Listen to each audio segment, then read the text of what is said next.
आज आप सुने संकष्टी गणेश चतुर्थी व्रत कथा। पूर्व काल में राजाओं में श्रेष्ठ राजा नल था। उसकी रूपवती रानी का नाम दमयंती थी। शराप वश राजा नल को राज चतु खोना पड़ा और रानी के वियोग से कष्ट सहना पड़ा। तब दमयंती ने इस व्रत के प्रभाव से अपने पति को प्राप्त किया।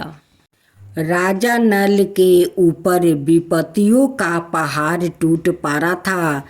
डाकुओं ने उनके महल से धन, गजशाला से हाथी और घोड़शाला से घोड़ा हरण कर लिया और महल को अग्नि से जला दिया। राजा नल भी जुए खेल कर सब हार गए। नल असहाय होकर रानी के साथ वन को चले गए। शराप बस स्त्री से भी वियोग हो गया। कहीं राजा और कहीं रानी दुखी होकर देश से टन करने लगे। एक समय वन में दमयंती को महर्षि शरभंग के दर्शन हुआ। दमयंती ने मुनि को हाथ जोड़कर नमस्कार किया और प्रार्थना की, प्रभु मैं अपने पति से किस प्रकार मिलूंगी। शरभंग मुनि बोले, दमयंती भादों की चौथ को एक दंत गजानन की पूजा करनी चाहिए। तुम भक्ति और श्रद्धा पूर्वक गणेश चौथ का व्रत करो, तुम्हारे स्वामी तुम्हें मिल जाएंगे। शरभंग मुनि के कहने पर दमयंती ने भादों की गणेश चौथ को व्रत आरंभ किया और 7 मास ही अपने पुत्र और पति को प्राप्त किया। इस व्रत के प्रभाव से नल ने सभी सुख प्राप्त किया। विघ्न का नाश करने वाला और सुखों देने वाला यह सर्वोत्तम व्रत है। आप सुने बिहुला चतुर्थी व्रत कथा। बिहुला चतुर्थी व्रत से संबंधित एक बड़ी ही रोचक कथा प्रचलित है। जब भगवान विष्णु का कृष्ण रूप में अवतार हुआ, तब उनकी लीला में शामिल होने के लिए देवी देवताओं ने भी गोपियों का रूप लेकर अवतार लिया। कामधेनु नाम की गाय के मन में भी कृष्णा की सेवा का विचार आया और अपने अंश से बिहुला नाम की गाय बनकर नंद बाबा की गौशाला में आ गई। भगवान श्री कृष्णा का बिहुला गाय का बड़ा स्नेह था। एक बार श्री कृष्णा के मन में बिहुला की प्रतीक्षा लेने का विचार आया। जब बिहुला वन में चर रही थी, तब भगवान सिंह रूप में प्रकट हो गए। मौत बन कर सामने खड़े सिंह को देखकर बिहुला भयभीत हो गई, लेकिन हिम्मत करके सिंह से बोली, हे वनराज, मेरा बछड़ा भूखे है।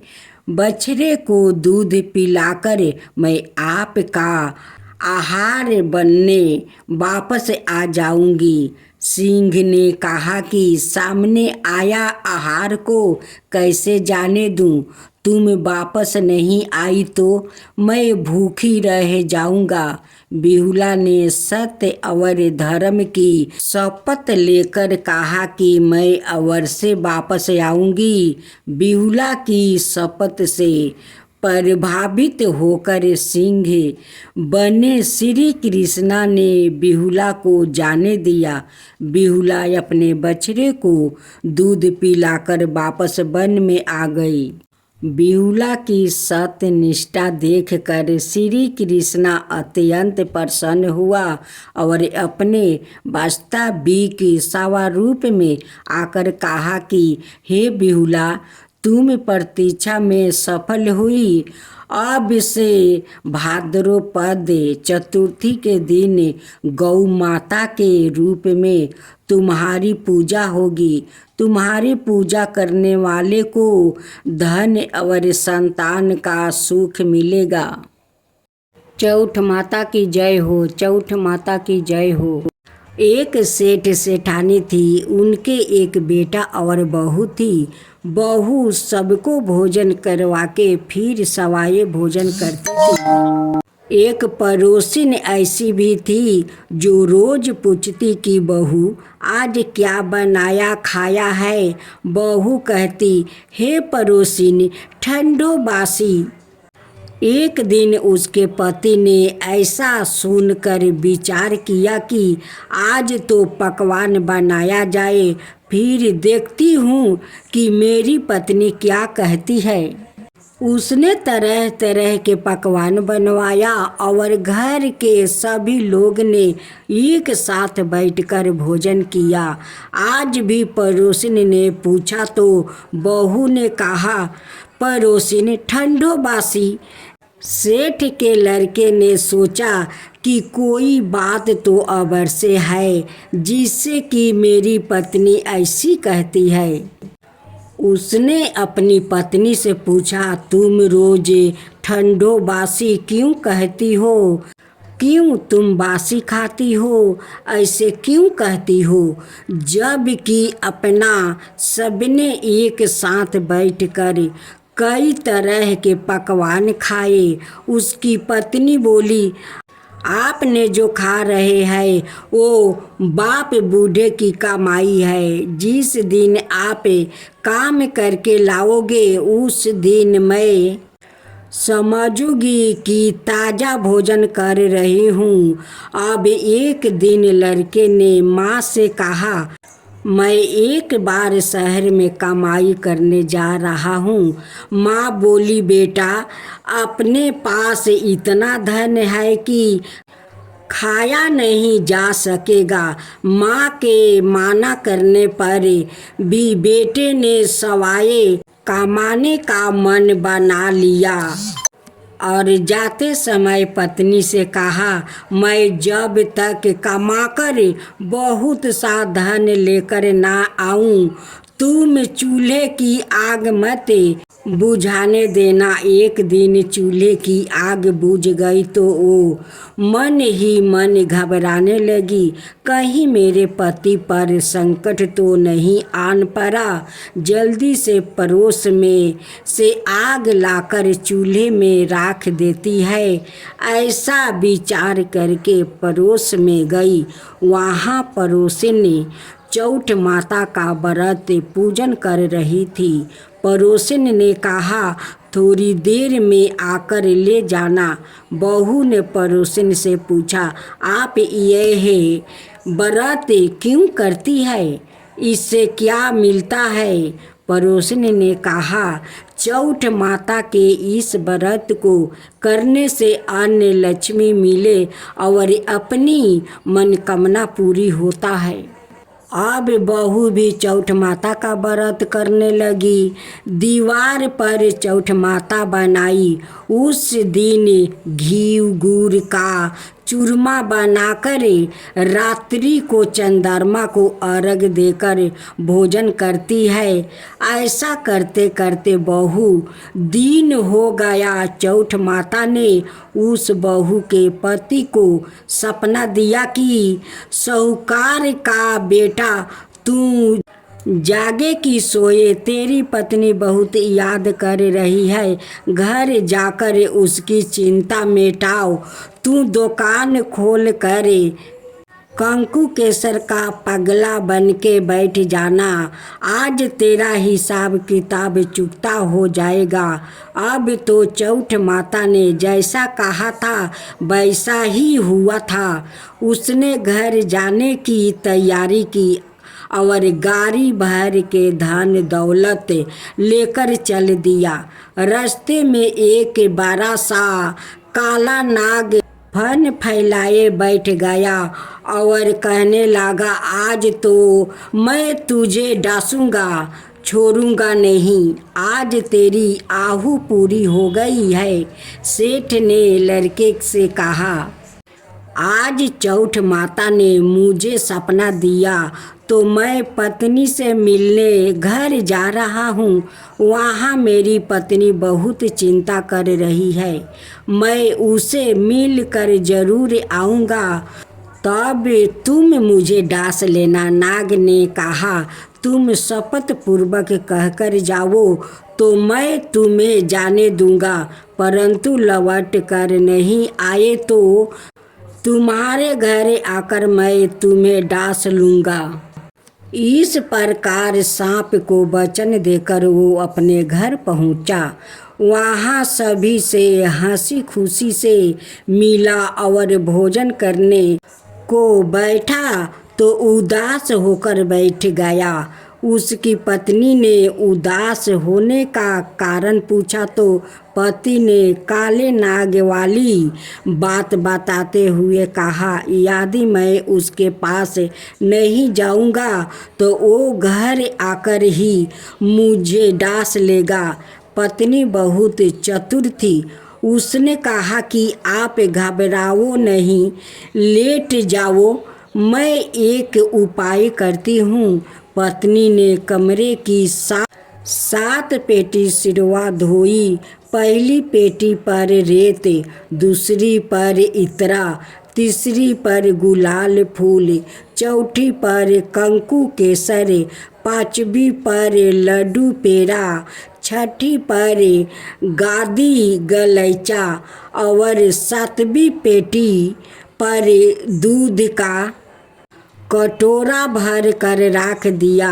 इस प्रकार वो सात ही पेटी सजाकर बैठ गई। आधी रात होते ही नाग आकर पेटी चढ़ने लगा। पहली पेटी पर रेत में लौट गया और कहने लगा कि सेठ की बहू ने आराम तो बहुत दिया, पर बचनों से बंध कर आया हूँ सो डांसूंगा। अबर से ही इसी प्रकार सातों पेटियों पर नाग आराम करता हुआ और कहता हुआ कि डांसूंगा जरूर। कमरे में जाने ही वाला था कि चौठ माता ने विचार किया कि मैं इसे नहीं बचाऊंगी तो संसार में धर्म कर्म और व्रत पूजन को कौन मानेगा। अब तो गणेश जी, चंद्रमा जी और चौठ माता ने उसे बचाने का विचार किया। चंद्रमा जी ने उजाला किया, चौठ माता ढाल बनी और गणेश जी ने तलवार लेकर नाग को मार दिया और ढाल से डंक दिया। अब बहू भी थकी हारी सो गई। दिन उगा तो लोग बेटे से मिलने आए, परंतु बेटा बहू तो उठे ही नहीं थे। बहू देर हो गई तो माँ उन्हें उठाने गई। माँ ने सातों पेटियों पर जो कुछ देखा तो बहुत घबराई और बेटा बहू को आवाज़ लगाई। बेटा बहू उठे तो देखा कि एक ढाल तलवार वहाँ पड़ी है। अब ढाल उठाई तो वही काला नाग मारा हुआ पड़ा है। बेटा बहू ने सोचा कि आज तो धर्म कर्म ही आरे आए, जो भगवान गणेश जी और चौठ माता ने हम सभी को रक्षा की है। चौठ माता, आपने जैसी सेठ के बेटे बहू की रक्षा किया है वैसा ही सबका रक्षा कीजिए। भक्तजनों, आज आप सुने गणेश भगवान और कुबेर जी का व्रत कथा। एक पौराणिक कथा के अनुसार एक दिन भगवान गणपति का जन्मदिन था। जन्मदिन का अवसर था, इसलिए बाल गणेश बेहद खुश था। कैलाश पर्वत पर खूब धूमधाम हो रही थी। उसी दिन धन के देवता कुबेर का आमंत्रण शिव जी के पास आया। शिव जी कुबेर के मन की अवस्था जानते थे। वो जानते थे कि वो अपने ऐश्वर्य का दिखावा करना चाहता है। उन्होंने गणपति जी को कुबेर के यहाँ दावत पर जाने के लिए कहा। अपने गणपति जी तो मिठाइयों को शौकीन था। खुशी खुशी तैयार हो गया और पहुंच गया कुबेर के यहाँ। कुबेर ने दावत दी थी, इसलिए इंतजाम भी बड़े पैमाने पर किया गया था। तरह तरह के अनोखे के पकवान बनाया जा रहा था। विशेष रूप से मिठाइयाँ बहुत ही लाजवाब थी। पूरे वर्तमान में तरह तरह के पकवानों की खुशबू स्वादी महक तैर रही थी। विशेष रूप से गणपति जी के लिए मोदक बनाए जा रहे थे। उनमें मेवा मिश्री भरे जा रहे थे। लड्डुओं की खुशबू से बाल गणपति जी के नाथन फरकने लगे और मुंह में पानी आ गया। कुबेर की दावत में उन्होंने भरपूर पकवान खाए। ढेर सारी मिठाइयाँ खाने के बाद भी उनका मन नहीं भरा। उन्होंने सोचा कि कुछ मिठाई अपने बड़े भाई कार्तिक के लिए और कुछ अपने लिए भी ले लेता हूँ, जो कि बाद में खाऊंगा। इस तरह विचार करके उन्होंने ढेर सारी मिठाइयाँ एक पोटली में बांध ली। उस पोटली को उन्होंने अपनी गोद में रखा और अपनी सवारी मूषक राज पर सवार हो गए। सवारी पर सवार होकर वो रात में ही अपने घर कैलाश पर्वत की ओर चल दिया। रात का समय था। चारों तरफ चांदनी बिखरी हुई थी। शीतल बाहु शरीर में सिहरन पैदा कर रही थी। अधिक पेट भरा होने के कारण नींद के झोंके आने लगा। सुंदर वातावरण में मजे से मूषक राज धीरे धीरे गणपति जी को लेकर मस्त में चले। कूदते कूदते चले जा रहे थे। तभी अचानक फुसफुस सामने से एक सरफराज की फुफकार सुनाई दी। इससे चूहा डर गया और जोर से कूदा।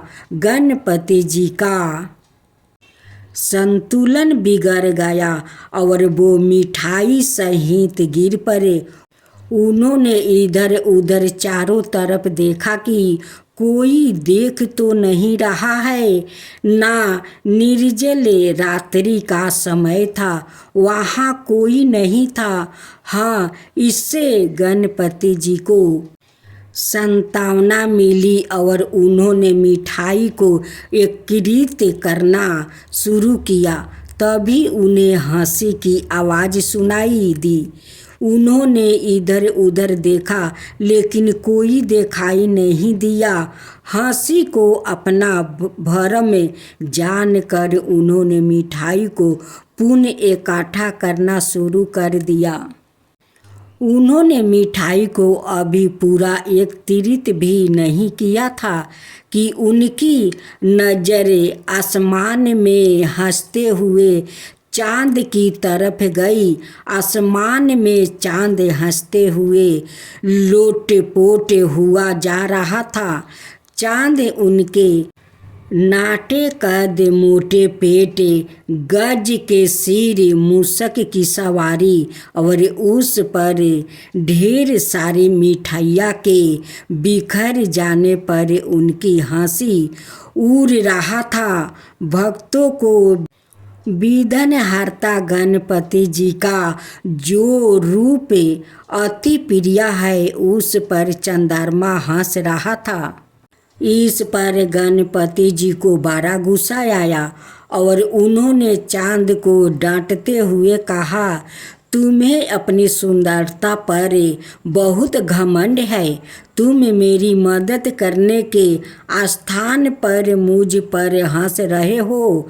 और उन्होंने क्रोध में आकर चंद्रमा को श्राप दे दिया कि धीरे धीरे उसके शरीर साये होता जाएगा, उसकी सुंदरता समाप्ति हो जाएगी और वो गगन से भी लुप्त हो जाएगा।